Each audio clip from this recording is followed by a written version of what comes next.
সকাল বন্ধুরা, আজকে আমি বাছা মাছ করব। আলুগুলো সিদ্ধ করে নিয়েছি, লঙ্কা চিড়ে নিয়েছি আর পেঁয়াজ কুচি করে নিয়েছি। এগুলো আমি রেডি করে নিয়েছি। আর এই পেঁয়াজটা আমি গ্রেট করে নেব।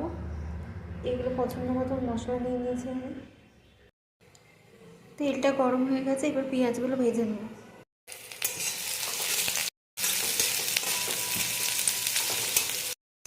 এখন আমি কালো জিরে, তেজপাতা, শুকনো লঙ্কা আর কাঁচা লঙ্কা দিয়ে দিই। ওটা দিয়ে দিলাম। অল্প গ্রেট করা আদাটা দিয়ে দিলাম। আসলে আমার বাবার বাড়িতে আমি কখনো বাছা মাছ দেখিনি যে মা আর জেঠিমারা ভেজে রান্না করতো, তাই আমি নর্মালি রান্না করছি। দেখুন মশলাটা তো কষছে, এই সময় আমি মাছগুলো দিয়ে দেবো। দিয়ে দিলাম।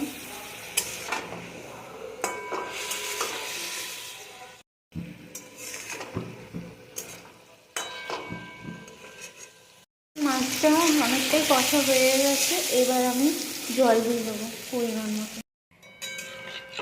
জল দেওয়া হয়ে গেছে, এবার মাছটা ফুটবে।